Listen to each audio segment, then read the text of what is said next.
Présentation de la safranière de Sidi Slimane Moulkifen Meknès. Salut à toutes et à tous.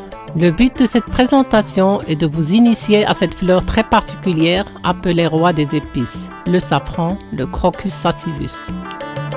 Notre safranière de Sidi Slimane Moulkifen de la région de Meknès est à 5 minutes en voiture de l'École nationale d'agriculture, l'ENA. Préparation du sol et plantation. Nous avons procédé à la plantation des bulbes ramenés de Teliwin au début du mois d'octobre 2020. La plantation se fait en rangées espacées de 20 cm, bulbes tête en l'air, à une profondeur entre 10 et 15 cm. Au sein de la même rangée, on laisse un espace de 10 cm pour céder la place à la multiplication végétative, ce qui favorise une bonne floraison dès la première année et facilite la tâche régulière et délicate du désherbage manuel.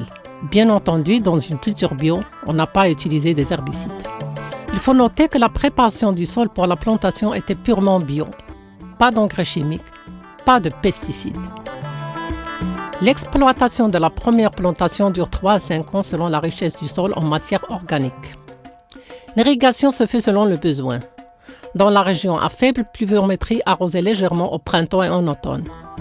Sur le plan climatique, le safran s'accommode d'un climat chaud l'été et froid l'hiver, mais il ne tolère ni l'ombre ni l'humidité permanente.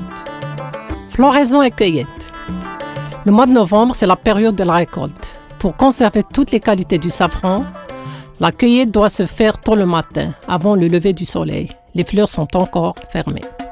Le travail se fait à la main pour ne pas abîmer le pistil.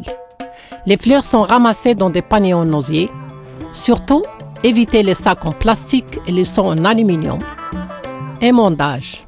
La fleur de safran, qualifiée de fleur d'or, est composée de 6 pétales d'un violet clair, 3 étamines jaunes, un pistil réparti en 3 filaments, appelés stigmates, d'une couleur rouge vif qui constitue la partie comestible de la fleur. Une fois ramenées à l'atelier, les fleurs sont minutieusement émondées. Cette opération consiste à isoler les 3 stigmates en respectant les normes prescrites par l'ANSA. Parfois, on trouve des fleurs avec plus de 3 stigmates, une rareté, qui témoigne d'un sol riche et d'un processus de récolte et de traitement strictement respecté. D'ailleurs, notre safran est conforme aux spécifications de catégorie 1 d'après le laboratoire allemand pour microbiologie et hygiène. Les résultats de l'analyse sont picrocrossine 100, safranal 34, crossine 284. Séchage. Après l'émondage, à l'aide d'un appareil, les stigmates sont soumis au séchage, qui leur fait perdre 80% de leur poids évaporé en eau. C'est l'une des raisons pour lesquelles le safran est l'épice la plus chère au monde. Il faut entre 150 et 200 fleurs pour avoir 1 gramme de safran. Pesage et conservation. Avec une balance de haute précision, le safran est soigneusement pesé.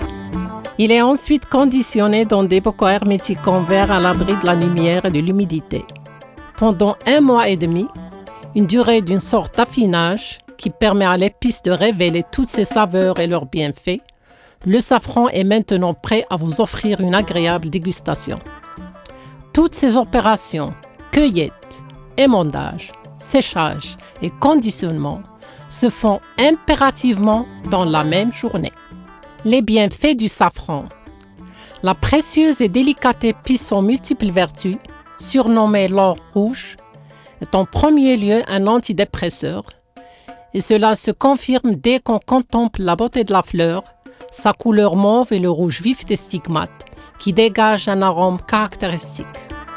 Les autres bienfaits, pour ne citer que quelques-uns, le safran est un relaxant, aphrodisiaque, carminatif, diaphorétique, emménagogue, antioxydant. Il est aussi utilisé comme traitement naturel de TDAH, le trouble de déficit de l'attention avec ou sans hyperactivité. Le safran est l'art culinaire. À la fin de cette présentation, permettez-moi de vous offrir quelques images de notre cuisine avec cette précieuse épice. Tagine aux prunes au filament de safran, couscous au safran, rfissa au safran, risotto au safran, pain au safran, tarte au safran, thé au safran et bien sûr la jawhara au safran, notre pastilla traditionnelle au lait, originaire de Fès. Merci pour votre attention et bon appétit.